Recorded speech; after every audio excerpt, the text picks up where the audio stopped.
I think my mother did exactly the right thing. I think it's absolutely extraordinary. Princess Anne had entered the private Windsor estate office, expecting a routine conversation. Instead, she found Queen Camilla beside an open solicitor's case, while 3 completed property claim forms rested on the desk. Charles had not signed them, his private secretary had never seen them, and Anne understood this was no harmless administrative misunderstanding. The Princess Royal had walked into a decision that could reshape who controlled part of Windsor after the king was gone. Before we go deeper into what this really means for the royal family, make sure to subscribe so you don't miss a single update. Anne moved closer and read the first page without asking permission.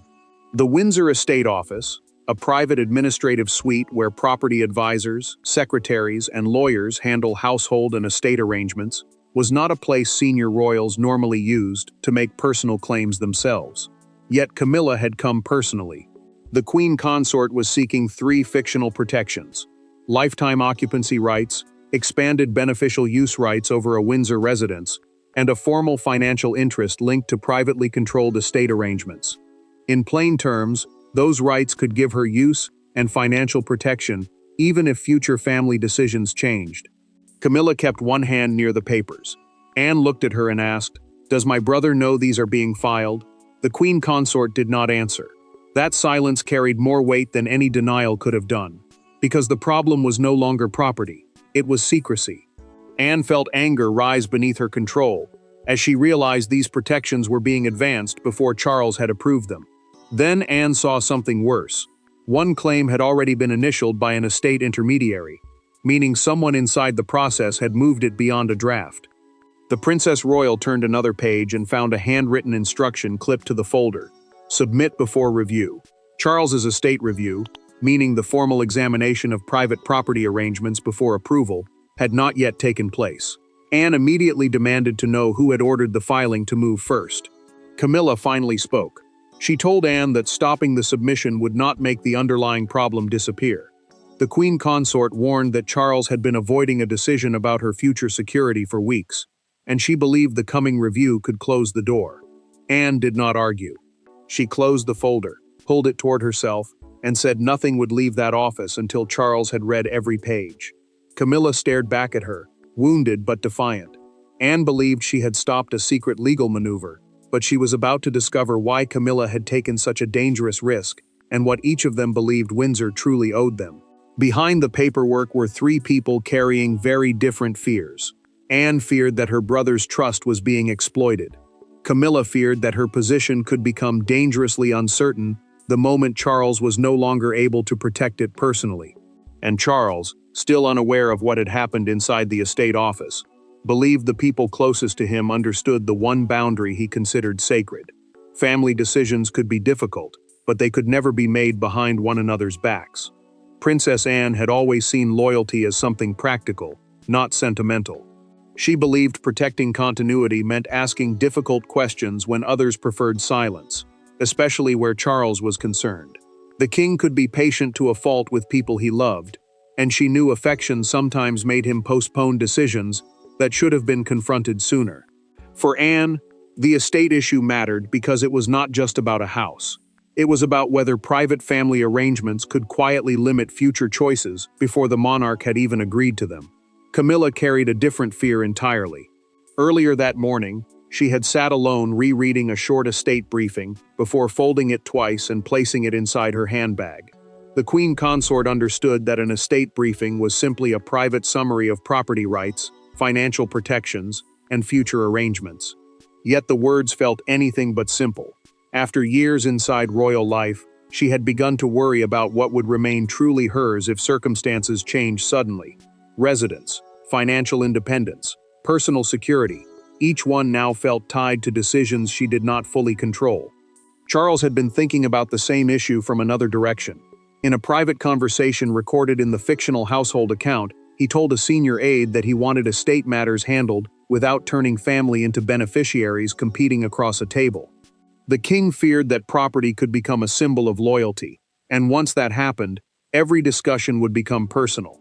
He wanted Camilla protected, but he also wanted future decisions left flexible enough that nobody could claim Windsor had been locked into arrangements made under emotional pressure. Anne soon learned why that balance was so fragile. A property advisor explained that one clause in Camilla's claim could make later restructuring far more difficult. The Princess Royal then asked how long the paperwork had been in preparation. The answer unsettled her immediately. Several private consultations had already taken place. Camilla had not acted in a single burst of panic. She had moved carefully, one meeting at a time. Anne asked for the dates, expecting weeks of gradual discussion. Then she stopped when she saw the first consultation. It had taken place immediately after a private Windsor family meeting that had ended in visible tension. The secret claims had a beginning, and Anne was now about to discover the exact moment when fear stopped being private and became a plan. Weeks before Anne opened that folder, the real fracture had already occurred. It happened after a small private dinner at Windsor, long before anyone imagined the disagreement would become a crisis. No announcement followed. No formal argument broke out. Yet one conversation about the future of the estate left Camilla shaken, Charles unusually firm, Anne quietly watchful, and William aware that something important had shifted beneath the surface. Charles had gathered them after an estate planning briefing, a private review used to separate sovereign property from family-controlled arrangements. The distinction mattered because sovereign property belongs to the institution of the monarchy, while privately controlled arrangements can be shaped more directly by personal decisions. The king wanted future occupancy and estate privileges to remain flexible, not locked permanently into guarantees that a later monarch might struggle to change. William understood the logic immediately, but he also saw Camilla's discomfort growing as Charles continued. Camilla finally asked the question she had been holding back. If nothing could be guaranteed forever, could she one day lose the Windsor home she had come to think of as her refuge? The queen consort was not asking about ceremony or status now. She was asking where she would belong if Charles were no longer there to protect her personally. The king answered carefully, telling her that no future monarch should be bound completely by promises made today. Anne heard the restraint in his words, but she also saw how deeply they landed. Camilla waited until the others had gone before approaching Charles again. She asked him, "After everything, you still cannot promise me one home?" The king set down his glass and answered, "I can promise you my care. I will not bind the crown's future." The words were calm, but they closed something inside her. She left the conversation wounded, convinced that love and security had suddenly become two different things. The next morning changed everything. Camilla privately contacted an estate advisor through a fictional documented consultation and asked whether personal claims could secure rights that Charles would not guarantee himself. The queen consort did not describe it as rebellion. She described it as protection. That first meeting became the point of no return. Anne understood the truth only after comparing the consultation date with the family dinner. The Princess Royal saw that the first appointment had taken place the very next morning. Camilla's secret filing had not grown from greed alone. It had grown directly from fear. Understanding that motive did not soften Anne's decision. She now knew exactly why Camilla had acted, but Charles still had to hear the truth from her directly. By the time Anne carried the folder toward his private rooms, the argument was no longer about legal language. It had become a test of whether trust inside a marriage could survive a decision made in secret. Charles knew something was wrong the moment Anne entered without waiting to be announced. She carried the estate folder tightly under one arm, while Camilla followed several steps behind. Nobody sat down. Nobody reached for tea. Anne placed the papers directly in front of her brother and told him exactly where she had found them. The king read the first page, then looked toward his wife, and the silence that followed felt colder than anger. Princess Anne did not soften what had happened. She explained that Camilla had arrived while arrangements were being made to submit 3 estate claims before Charles's scheduled review. The review was the formal process through which private property arrangements were examined before approval, and bypassing it could allow important protections to advance before the monarch had made his final decision. Anne made clear why that mattered. Once certain rights were established, reversing them later could become far more difficult. Charles turned the pages slowly. He focused on clauses designed to give Camilla long-term security regardless of future royal discretion, meaning later decision-makers could have less freedom to alter the arrangement. The king did not raise his voice. He simply asked, "Why did you believe you had to do this without telling me?" Camilla answered that every conversation about her future had ended with reassurance, but reassurance was not something she could live in or legally depend upon. Anne pushed back immediately. She told Camilla that fear did not give anyone the right to move around Charles in secret. The Queen Consort answered with equal force, telling her that Anne would never understand what it felt like to have a home, position, and future security dependent upon decisions made by others. The Princess Royal did not flinch. She replied that uncertainty could explain the fear, but it could not excuse deception. Charles then found the handwritten instruction, "Submit before review." The king asked who had authorized that timing. Camilla finally admitted that she wanted the claims registered before the coming family estate restructuring. A planned reorganization of private property rights and future access could close the route permanently. Her words changed the room again. Charles looked at both women and revealed what neither expected. The upcoming restructuring had actually been designed to give Camilla a protected personal arrangement, one created openly and with his approval. The Queen Consort had feared being abandoned, while the king had already been preparing to protect her. Charles closed the folder. He said every pending claim was frozen, every advisor involved was to remain available, and nobody was to contact them privately. His decision would come that night. Camilla had acted because she feared Charles would leave her unprotected. Now she faced something worse. Her secrecy may have destroyed the very protection he had intended to give her. The argument could not be settled simply by deciding who was angrier. Windsor's private arrangements involved trustees, advisors, property structures, royal precedent, and personal instructions that did not belong to any single family member. Yet at the center of that machinery stood one wounded man. Charles now had to separate two questions he desperately wished were the same. What protection did Camilla deserve, and what consequences should follow when she tried to obtain it without his consent? Charles understood where his authority began and where it stopped. The king controlled the relevant private estate instructions, meaning he could direct how certain privately managed family arrangements should be handled, but designated trustees and legal officers still determined whether specific claims could formally proceed. That mattered because no signature alone could simply rewrite Windsor overnight. Anne had no power to seize anything from Camilla either. The Princess Royal's influence came from catching the filing before it became effective and forcing the entire process into open review.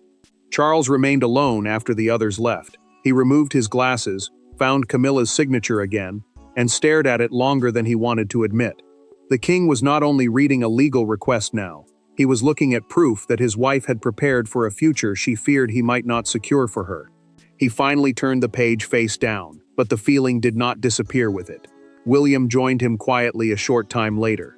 The prince listened as Charles admitted that betrayal was exactly what he felt, but the monarch refused to let anger become policy. He told his son that punishing Camilla simply because she had hurt him would be as dangerous as ignoring what she had done. William agreed that the decision had to protect both fairness and authority, because whatever happened next would shape how every future family dispute was handled. Charles then received the first decisive legal answer. His advisors confirmed through a fictional written review that none of the three claims had become binding because the submission process was still incomplete when Anne intervened. The king finally had room to act. But relief lasted only moments. One advisor disclosed in the same documented review that Camilla's representatives had asked whether the proposed protections could survive a future change in household leadership. The Queen Consort had not been thinking about the next few months. She had been planning for a time when Charles himself might no longer control the outcome. Charles made two decisions immediately. The claims would be withdrawn, but Camilla would still receive independent protection through a transparent arrangement.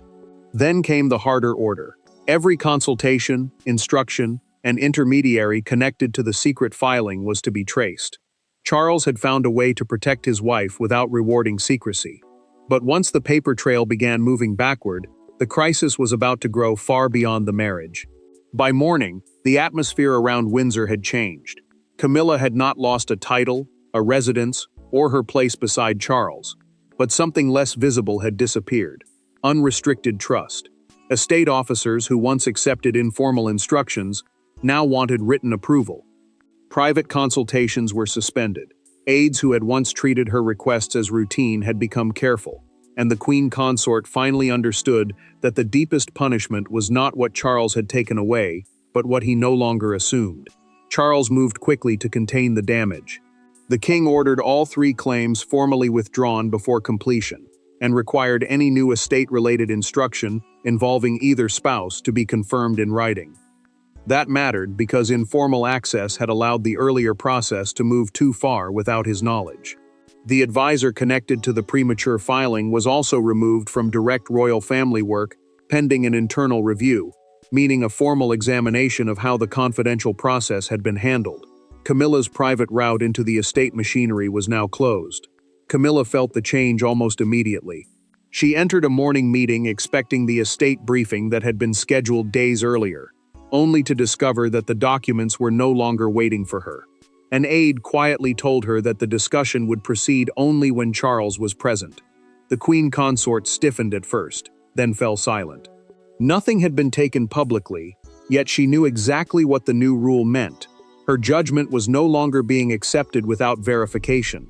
Camilla later told a trusted confidant, in a fictional private conversation, that Anne had done more than stop paperwork.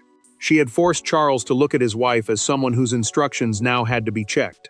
The Queen Consort admitted that this hurt more than any formal restriction, because it touched the marriage itself. She had wanted security. Instead, she had created suspicion. Anne, however, discovered something that complicated the entire story. The Princess Royal learned through the internal file review that Camilla had never instructed anyone to deprive Charles, William, or another family member of property. The claims had been defensive, designed to secure her own future rather than seize somebody else's. Anne could understand the fear now, even if she still rejected the secrecy. Charles then uncovered the detail he could not ignore. The king learned that Camilla had concealed those consultations for weeks, even after he had directly asked whether she still had concerns about the estate plan. That silence cut deeper than the paperwork. Charles did not call another formal meeting. He sent Camilla a handwritten message, asking her to meet him alone that evening. No Anne, no William, no lawyers, and no folder between them. The palace machinery had delivered its consequences.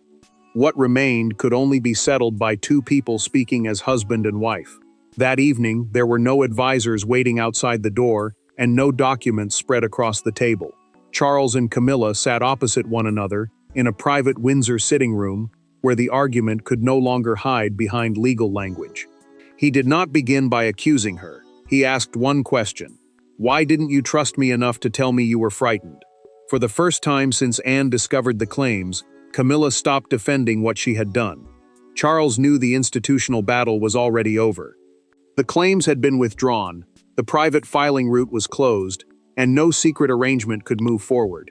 The king explained that his original plan had been to give Camilla a secure personal residence and independent financial protection without permanently limiting future estate decisions. In plain terms, she would have been protected, but the next generation would still retain the freedom to manage Windsor responsibly, rather than inherit a legal arrangement they could never change. Camilla finally admitted what had driven her. She told Charles that when he refused to guarantee permanent Windsor rights, she heard something much darker than caution. The Queen Consort believed the institution could one day erase her security the moment he was no longer there to protect her personally. She had not feared losing luxury. She had feared losing certainty, home, and belonging all at once. Charles listened, but the wound remained. He told Camilla that her desire for protection had never been the true betrayal. What hurt him was her belief that she needed protection from him. The king said he could have understood fear, anger, even distrust of the system. What he could not ignore was the choice to build a secret legal shield before giving him the chance to answer honestly. Camilla lowered her resistance and apologized without conditions or excuses. Camilla then revealed, in their private recorded account of the conversation, that she had planned to tell Charles only after the claims were accepted. The Queen Consort believed that once her security was legally fixed, she could speak to him without feeling powerless. To her, it had seemed like the only way to negotiate without fear. Charles answered quietly that this was exactly why the plan had failed. By securing the outcome first and explaining it afterward, she had turned a request he might have granted into a breach he could not ignore. The king told her that trust could survive fear, but secrecy made survival much harder. Charles then gave one final condition before ordinary estate access could return. Camilla had to face Anne herself and admit why the Princess Royal had been right to stop the filing. The marriage had begun to repair, but repair meant little unless Camilla could now face the woman who had exposed the truth. The palace had hoped the matter could remain behind closed doors. It did not. By the next news cycle, the words Windsor estate claims were everywhere, turning a private struggle over security and trust into a public judgment on loyalty. One image came to define the fictional crisis: Anne arriving at Windsor alone, while Camilla entered through another gate minutes later for the meeting Charles had demanded. Charles allowed palace communications to release a tightly controlled fictional statement confirming that an internal estate matter had been reviewed and that no unauthorized property claim had become effective. The king understood why those words mattered. A palace statement is an official message used to clarify the royal household's position during moments of public scrutiny, and this one was designed to establish two facts. The claims had failed, and Windsor remained under proper control. Yet the explanation did little to slow the storm around Camilla. Camilla watched the coverage in silence. Broadcasters were no longer treating the dispute as a technical property question. They were framing it as a test of trust inside Charles's immediate family. The Queen Consort heard her fear reduced to a far simpler accusation. Anne had caught her trying to secure Windsor protections behind her husband's back. She knew the public could not hear every private conversation that had brought her to that decision. What they saw was secrecy, and secrecy was harder to defend. Anne disliked the role being created for her just as strongly. In a fictional private conversation with an aide, the Princess Royal insisted that humiliating Camilla had never been her purpose. She had wanted only to stop an undisclosed decision from becoming permanent before Charles could examine it. Anne understood why people admired decisive action, but she also knew the truth was less comfortable. Camilla had acted from fear, Charles had been hurt, and nobody had truly won. The reaction intensified the next morning. A fictional newspaper appeared with the headline, "Anne Stops Windsor Claims," above an image of the Princess Royal entering the castle grounds. Visitors near Windsor's Long Walk held copies as the story spread, turning one private family fracture into a national talking point. Charles then changed the tone. During a televised fictional report from outside Windsor, a broadcaster emphasized that the king had chosen not to strip Camilla of future security. The monarch had rejected secrecy without choosing humiliation. Public speculation reached its peak, just as Anne and Camilla arrived for the final meeting with Charles. The world had already chosen its heroes and villains. Behind the Windsor walls, however, the three of them were about to decide what this moment would actually mean, and whether accountability could repair what secrecy had nearly broken. There was no dramatic banishment and no triumphant winner when the three finally sat together. There was something harder: accountability. Camilla faced Anne and admitted that fear had pushed her toward secrecy. Anne accepted that the fear itself had been real, even if the method had been wrong. And Charles made the final decision that would define the crisis, not by choosing between his sister and his wife, but by drawing a boundary neither would be allowed to cross again. Charles confirmed that all three secret claims were withdrawn and would never return in their original form. The king then approved a separate, transparent security arrangement for Camilla through the normal estate process. That process simply meant the formal route through which private property and financial provisions were reviewed, recorded, and approved. She would receive a protected personal residence arrangement and defined private financial support. But nothing would be hidden, and nothing would permanently tie the hands of future decision-makers. Camilla turned directly toward Anne. "You were right to stop it," she said. The Queen Consort did not argue, defend herself, or reach for another explanation. Anne did not celebrate either. The Princess Royal answered, "I was right to make sure he saw it. The rest was always between you and Charles." In that brief exchange, the conflict finally changed shape. It was no longer about who had won. It was about who had been willing to face the truth. Charles then told Camilla that trust would not return because of one apology or one signed agreement. The king said it would return through ordinary decisions made openly, one after another, over time. She accepted that consequence without asking him to forget what had happened. Her security remained intact, but the path back to complete trust would have to be earned. Anne's role was now clear. She had not defeated Camilla, seized control, or claimed authority that was never hers. The Princess Royal had stopped secrecy from becoming an accomplished fact. Charles, in turn, protected his wife without rewarding the method she had chosen. The king preserved compassion and authority at the same time. The crisis ended with a simple verdict. Protection was not possession. Loyalty was not obedience. Fear could explain a decision, but it could not excuse secrecy. Charles gathered the original claims and placed them inside a sealed archive envelope, meaning the papers would be preserved as a closed official record rather than an active request. Camilla left beside him, not alone. Anne remained only long enough to know the matter was finished. The papers were done. The claims were gone. Windsor had its answer. Thanks for watching. Please don't forget to like and subscribe, and we will see you in next one.